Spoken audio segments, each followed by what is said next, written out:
ये तो हमारी खुशकिस्मती है कि आपके दर्शन हुए डॉक्टर साहब। ऐसी कोई बात नहीं है। रत्ना जी आपकी बहुत तारीफ करती हैं। ऐसे रिश्ते आजकल दुनिया में मिलते ही कहाँ हैं डॉक्टर साहब। रंजन जी, अगर आज ये मन के पिता जिंदा होते तो शायद मैं नहीं आता।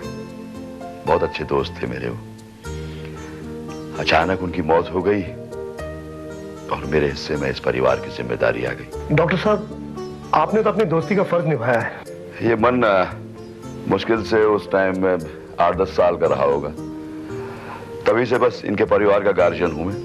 रंजन जी, हमारी गृहस्थी की डूबती हुई नौका को अगर डॉक्टर साहब ने नहीं पार लगाया होता तो पता नहीं हम लोग आज जिंदा भी होते या नहीं। तो ऐसा कुछ नहीं, ये तो सब अपनी अपनी तकदीर है। शायद पिछले जन्म का कोई कर्ज होगा जो चुका रहा हूं मैं अभी। हम लोग डॉक्टर साहब की सलाह के बिना कोई काम नहीं करते हैं। जैसे ही पुष्पा से रिश्ते की बात चली, मैंने तुरंत इन्हें बुला लिया कि आइए और लड़की पसंद कर लीजिए। रत्ना जी, हमारी पुष्पा बहुत ही भोली और सुशील है। घर के सब कामकाज में पूरी तरीके से निपुण है वो। रत्ना को तो ऐसी बहू चाहिए थी। घर के कामकाज के अलावा बीए तक पढ़ी है। वाह, ये तो बहुत अच्छी बात है। मन, तुम्हारा क्या कहना है? जी, मेरी राय आप लोगों से अलग तो नहीं हो सकती। वाह बेटा वाह, कितने सुंदर विचार हैं तुम्हारे। जी, ये सब तो मेरी परवरिश और डॉक्टर साहब की छत्र छाया का नतीजा है। बेटा, तुम्हारे कामकाज का कुछ हुआ या नहीं?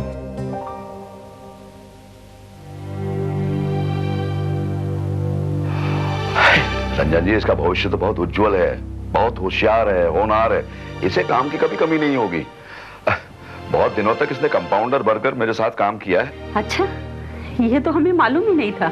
हाँ, इसका एक्सपीरियंस बहुत ज्यादा है बहन जी। ये तो डॉक्टर भी बन सकता है बाद में।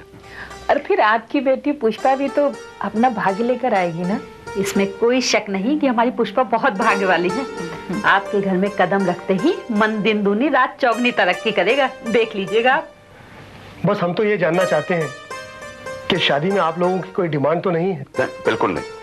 लेकिन आप लोग जो कुछ भी देंगे वो अपनी बेटी और दामाद को ही तो देंगे ना।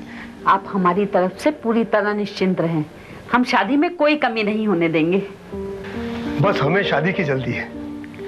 वो क्या है कि मेरी माँ बहुत बूढ़ी और बीमार है और वो चाहती हैं कि पुष्पा को जल्द से जल्द इस घर से अपनी आंखों से विदा होते देख लें।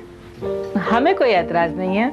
चट मंगनी पट ब्याह, बस लड़की देख लेते। जी जरूर। पुष्पा, पुष्पा बेटी जरा यहाँ तो आना।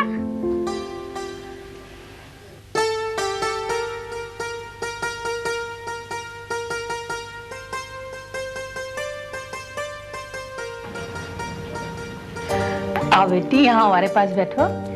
बहुत शर्मीली है हमारी पुष्पा। कोई बात नहीं, शादी के बाद सारी शर्म और झिझक छूट जाएगी। शादी के पहले सारी लड़कियां ऐसी होती हैं। मन बेटा, अगर तुम पुष्पा से कुछ बात करना चाहते हो तो कर सकते हो। जी, वो अभी क्या बात करनी है? शादी के बाद पूरी उम्र पड़ी है बात करने के लिए। क्यों मन? जी बिल्कुल। बेटे तुम जाओ, बैठो जाके। कब तक यहाँ शर्माती झिझकती खड़ी रहोगी? जाओ बेटी, तुम अंदर जाओ।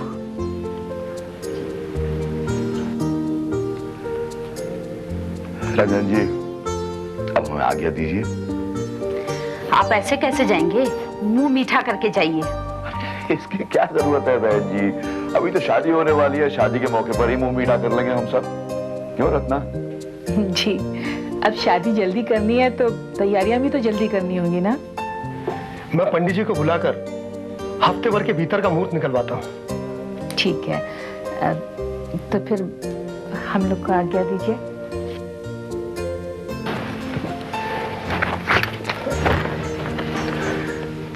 ये रख लो बेटा। अरे इसकी क्या जरूरत है, रहने दीजिए प्लीज। रख लो बेटा, पहली बार तुम हमारे घर आए हो, शगुन है। नहीं। इनकार मत करो। रख लो, रख लो, शगुन है। ओके।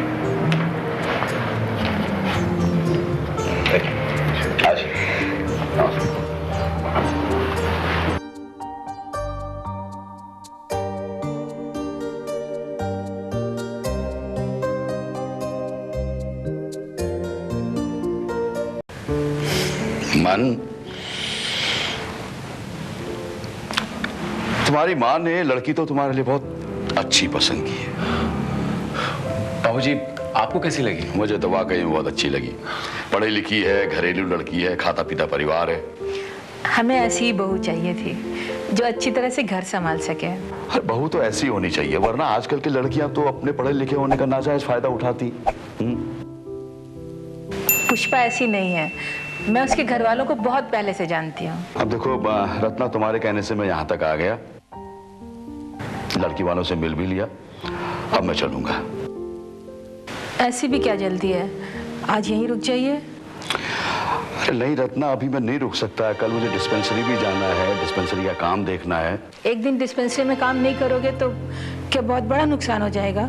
यहाँ रुकने का फायदा भी नहीं है रत्ना। तुम दोनों माँ बेटे बैठकर शादी की तैयारी करो। क्यों?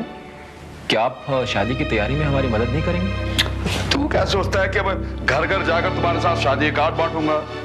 कार्ड बांटने के अलावा भी तो और बहुत से काम हैं। आप रहेंगे तो हम लोग को मदद मिलेगी, सलाह मिलेगी। ये सब मुझसे नहीं होगा, मैं पहले बता चुका हूँ तुम्हें। मन, अगर आपका अपना बेटा होता तो क्या आप तब भी ऐसे ही करते? बाबूजी, आपका शादी में होना जरूरी है। क्यों? जिन बेटों के बाप नहीं होते उन बेटों की शादियां नहीं होती क्या? बाबूजी, अब तक तो लड़की वाले भी जान चुके हैं कि आप हमारे लिए कितने इंपॉर्टेंट हैं। और फिर आप शादी में नहीं होंगे तो वो लोग क्या सोचेंगे? देखिए, शादी में तो आपको आना ही होगा। मैं औरत होकर क्या अकेले बारात लेकर जाऊंगी? क्यों? कोई रिश्तेदार नहीं है तुम्हारे? नाते रिश्तेदार आपकी जगह ले सकते हैं क्या? आप ऐसी बातें क्यों करते हैं? हमारे और आपके बीच में कोई फासला है क्या? रत्ना, दुनिया के लिए हमारे बीच फासले बने रहना बहुत जरूरी है। बाबूजी, आप ही ने कहा था कि मेरा भूत, वर्तमान और भविष्य आपके हाथ में। अब आप हमसे अलग नहीं हो सकते। अरे ठीक है भाई, तुम्हारी शादी की तारीख पक्की हो जाएगी तो मुझे बता देना, आ जाऊंगा मैं। मेहमानों की तरह। और वो जो जिम्मेदारियां हैं, वो जो खर्चा होगा वो? अरे ठीक है, जो खर्चा होगा वो मैं दे दूंगा, तो मुझे बता देना, मैं भिजवा दूंगा। हफ्ते 10 दिन से ज्यादा समय नहीं है शादी में। गहने कपड़े सब बनवाने हैं, सारा इंतजाम फौरन ही करना होगा। तुम लोग अपनी तैयारी शुरू करो, मैं घर पहुंचते ही पैसे भिजवा दूंगा। और मुझे पहले बता देना कि मेरे हिस्से में कौन कौन सी जिम्मेदारियां हैं जो मुझे निभानी है। ऐन मौके में मैं किसी तरह की परेशानी नहीं चाहता। चलता हूं। बाबूजी, मैं आपको छोड़ देता हूं। नहीं, कोई जरूरत नहीं, मैं चला जाऊंगा।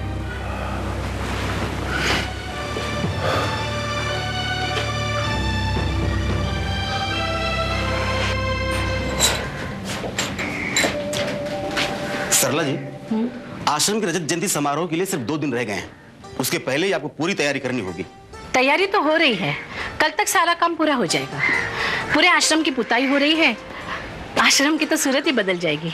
आपने उस दिन के लिए और क्या क्या प्रोग्राम निश्चित किए हैं? उस दिन सबसे पहले जब गवर्नर साहब आएंगे तो उनका स्वागत किया जाएगा। हमारे आश्रम की औरतों ने स्वागत गीत तैयार किया है। उसके बाद 1-2 प्रार्थना गीत और बाद में नृत्य का कार्यक्रम होगा। मतलब आपने उस दिन के लिए रंगारंग प्रोग्राम रखा है? ऐसा अवसर बार बार थोड़ी ना आता है। जब इतना खर्च, इतनी व्यवस्था हो रही तो सारे काम विधिवत होने चाहिए। कार्यक्रम तो बाहर खुले मैदान में ही होना चाहिए। यही सोचा है, क्योंकि इतने सारे लोग अंदर तो नहीं आ सकेंगे ना। भोजन और जलपान की व्यवस्था? मिस्टर पिनाकिन, इसके लिए हमने कैटरिंग वालों को ऑर्डर दे दिया है।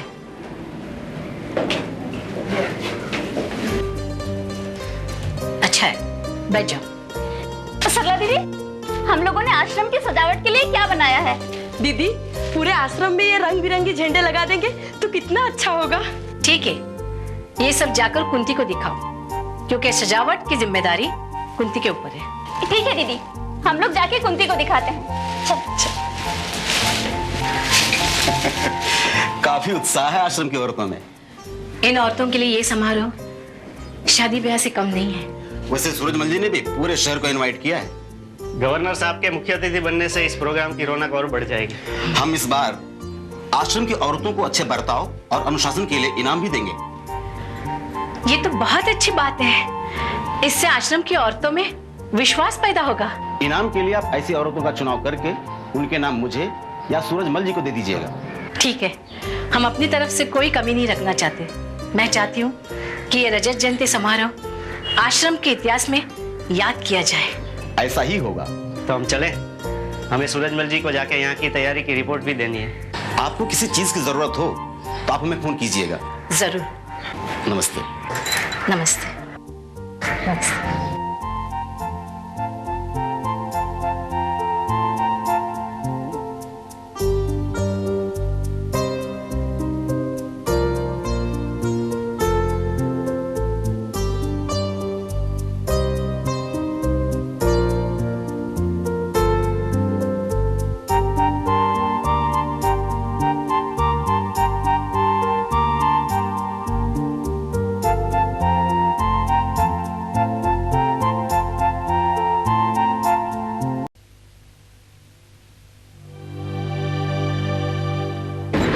नमस्ते।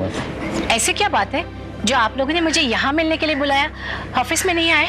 दरअसल हम जो बात ऑफिस में नहीं कर सकता वो बात यहाँ क्लियर करना चाहता है। ऐसी कौन सी बात है? हमारे बीच तो सारी बातें हो चुकी है। कल तो आश्रम में गोद देने की रस्म होने वाली है। That's why I want कि मैं वो बात कर लूँ जिससे बाद में कोई प्रॉब्लम ना हो। किस प्रॉब्लम की बात कर रही हैं? बच्चे की माँ कुंती। वो जिम्मेदारी आप मुझ पर छोड़ दीजिए, मैं उसे संभाल लूंगी। इनफैक्ट उसका अपने बच्चे के प्रति ओवर पॉजेसिव होना हमारे दिल में एक डर पैदा कर रहा है। We don't need her presence on that day. उस दिन बच्चा देने से इनकार कर दिया तो? मैं खुद यही चाहती हूँ कि उस मौके पर कुंती वहाँ नहीं रहे, लेकिन उसे दूर करने का कोई कारण नहीं मिल रहा है। आप कुछ भी कीजिए, हमें उस दिन कुंती आश्रम में नहीं चाहिए at any cost. She should not be there. एक और बात, आप हमारा पता और फोन नंबर कुंती को किसी कीमत पे भी नहीं देगा। और यहाँ से जाने के बाद हम बच्चे के बारे में बात करना किसी से भी पसंद नहीं करेगा। आप पूरा इत्मीनान रखें, आपका पता मैं कुंती को कभी नहीं बताऊंगी, ये मेरा आपसे वादा है। स्वीडन पहुंचने के बाद हम ही इसके माँ बाप होंगे और हम नहीं चाहेंगे कि बच्चे को किसी भी कीमत पर पता चले कि हम उसका असली माँ बाप नहीं है। मिसेस ब्रिकेट, गोद लेने के बाद बच्चे के असली हकदार आप लोग ही होंगे। उसकी असली माँ को उस पर क्लेम करने का कोई हक ही नहीं है। शाला जी, किसी भी कीमत पर बच्चे के सामने ये बात नहीं आना चाहिए। स्वीडन तक पहुंचना इतना आसान नहीं है मिसेस ब्रिगेड। आपके जाते ये सारी बातें आश्रम तक ही रह जाएगी। कोई और होता तो शायद हम ये बात नहीं करता। बट यू नो, कुंती का अपने बच्चे के प्रति इतना प्यार देखकर हमें टेंशन हो जाता है। अब उसके इनकार करने पर भी बच्चा आप ही को मिलेगा, आप निश्चित रहें। ओके सला जी, नाउ आई एम रिलैक्स्ड। अच्छा तो मैं चलती हूँ, आश्रम की कल की तैयारियां देखनी है और कुंती को भी देखना है कि वो कोई गड़बड़ ना कर सके। अच्छा जी, नमस्ते। नमस्कार।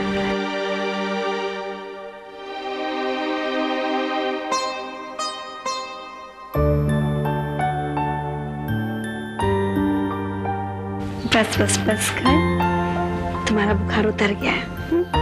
अब जल्दी हम लोग खेलेंगे।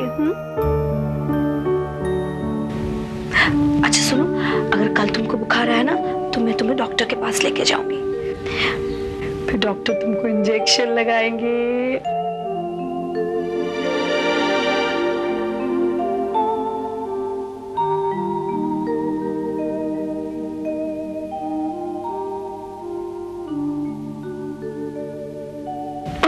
अच्छा अच्छा अच्छा, डर लग गया।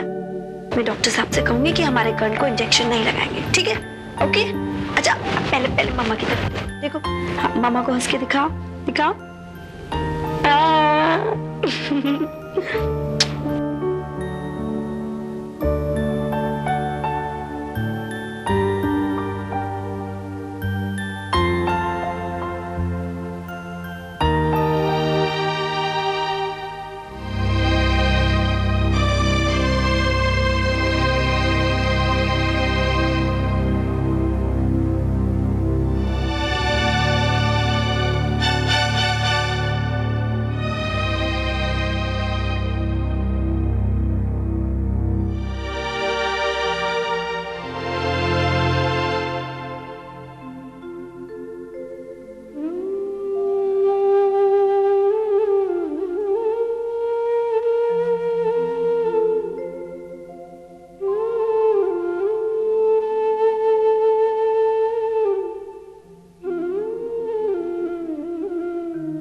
बात है सरला दीदी, आप बहुत परेशान लग रही है।